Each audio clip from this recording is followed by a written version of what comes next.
I'm making some really easy burgers, but first I'm going to do a quick take on aioli. I've got some mayonnaise. You need about 3 tablespoons. A little splash of olive oil, some chopped garlic, and the juice of half a lemon. For a full list of ingredients, just click on the link. Just give it a quick mix together and then set it aside. I'm serving the burgers with some peppers that I've just cut into sections. I'm just going to lift those off and set them aside. Now for the burgers themselves, I've got some pork sausages here that I've skinned and some chorizo that I've chopped. Just mix the two together. The chorizo is going to add loads of flavour to the burgers. And then just divide the mixture roughly into 4 equal pieces. You can put a little bit of oil on your hands if you find that easier, stop it sticking.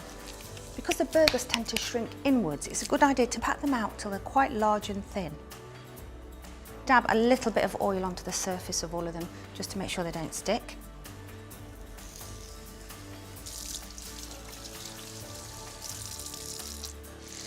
They look really beautiful. They just need another 5 minutes on the other side to cook them all the way through, and then you can serve them in brioche buns with that aioli and roasted peppers and some rocket.